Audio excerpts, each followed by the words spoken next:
We're looking at Federalist 48, Part 3. It'll be paragraph 6 where I'll start.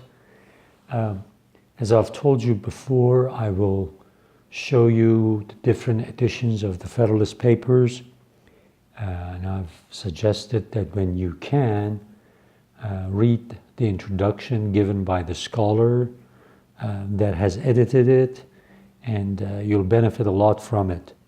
The one you see in front of you is by a historian named Charles Beard, who was one of the two people that at the beginning of the 20th century wrote a book, one of the two people that wrote books critical of the founders, or at least didn't show them in as great of a light as people like to have seen them in. So it is very important to read his book. Some of his arguments have been refuted by scholars that came after him. The book that is in front of you, the edition of the Federalist, this one he did it years after he did the first book.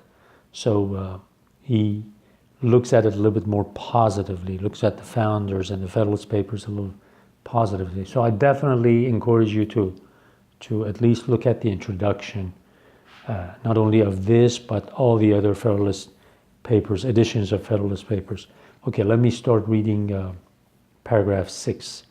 In the next place, it may be considered as an objection inherent in the principle that as every appeal to the people would carry an implication of some defect in the government, frequent appeals would, in a great measure, deprive the government of that veneration which time bestows on everything, and without which perhaps the wisest and freest governments would not possess the requisite stability.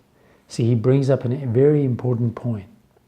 He says, even if we listen to Mr. Jefferson's suggestion that he says every so many years you have to have a new convention and write a new constitution, he says usually that doesn't look good when people start thinking about it. They say, well, these people did such a poor job that every 10 or 15 years we have to write a new constitution.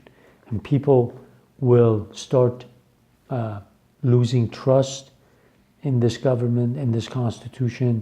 They will not think that the government that comes out of the constitution is stable, and that doesn't really look good on us or anybody else. So he says you have to pay attention to this. If it be true that all government rests on opinion, it is not less true that the strength of opinion in each individual and its practical influence on his conduct depend much on the number which he supposes to have entertained the same opinion. The reason of man, like man himself, is timid and cautious when left alone, and acquires firmness and confidence in proportion to the number with which it is associated. When the examples which fortify opinion are ancient as well as numerous, they are known to have a double effect. In a nation of philosophers, this consideration ought to be disregarded. A reverence for the laws would be sufficiently inculcated by the voice of an enlightened reason, but a nation of philosophers is as little to be expected as the philosophical race of kings wished for by Plato. This is one of the most beautiful paragraphs. He politely disagrees with what Jefferson has said, and then turns around and says, yes, the fountain of power are the people, and the people's opinion.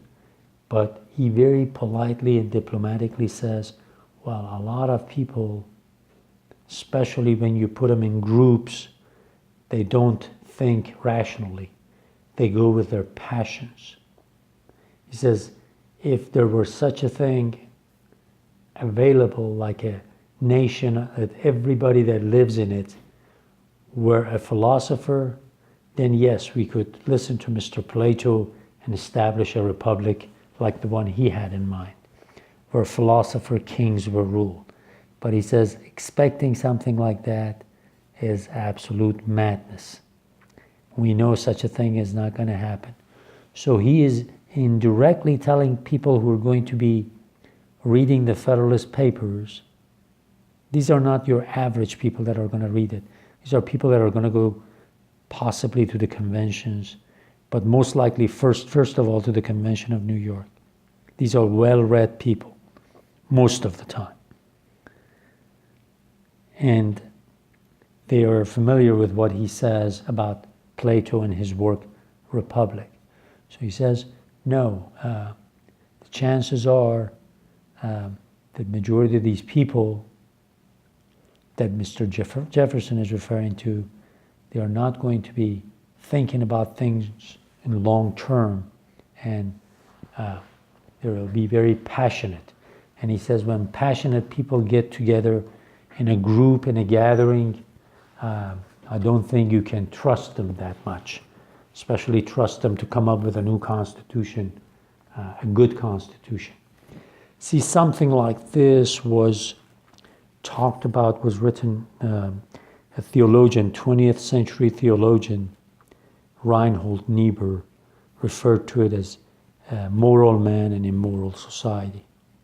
It's that groupthink that you cannot count on. You cannot trust people that when they get together in a huge group and let passions rule, you might get something nasty out of it.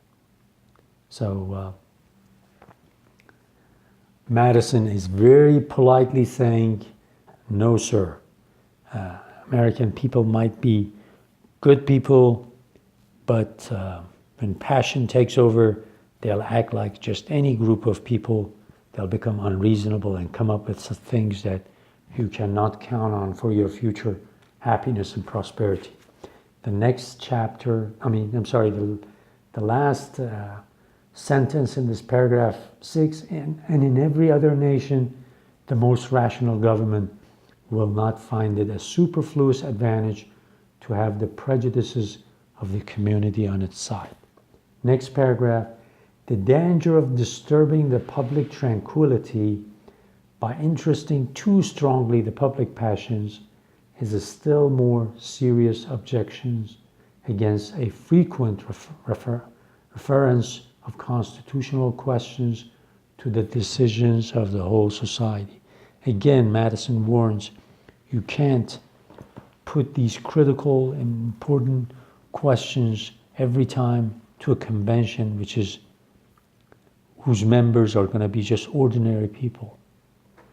He doesn't come out and directly say that the Philadelphia Convention was the people who went to Philadelphia were wise people, were experienced people. He doesn't say it, but he's saying that this is what's going to happen.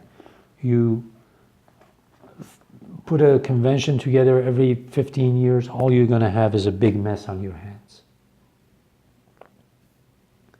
Notwithstanding the success which has attended the revisions of our established forms of government, and which does so much honor to the virtue and intelligence of the people of America, it must be confessed that the experiments are of too ticklish a nature to be unnecessarily multiplied. We are to recollect that all existing constitutions were formed in the midst of a danger which repressed the passions most unfriendly to order and concord. Let me read this again, it's important. We are to recollect that all existing constitutions were formed in the midst of a danger which repressed the passions most unfriendly to order and concord. He says the constitutions that we have now that were formed right after the revolution, because people were in danger and they put the good of the community before themselves. So they at least sacrificed some of their passions. But he says when you're in state of peace and the war is over, then you're going to have so many people with so many opinions and so many selfish views on things that a good constitution will not come out of it. Then he continues, of an enthusiastic confidence of the people in their patriotic leaders, which stifled an ordinary diversity of opinions on great national questions. Again, at that time, people were willing to listen to some of the leaders. But once you put another convention during the time of peace, good luck to you. A lot of nasty things might come out of it. Of a universal order for new and opposite forms produced by universal resentment and indignation against the ancient government. And whilst no spirit of party connected with the changes to be made or the abuses to be reformed could mingle its leaven in the operation, the future situations in which we must expect to be usually placed do not present any equivalent security against the danger which is apprehended.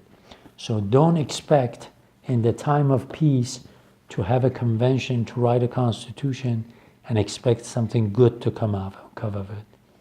Because people let their passions take over and reason subsides, reason goes to the corner, and something unreasonable comes out of that convention.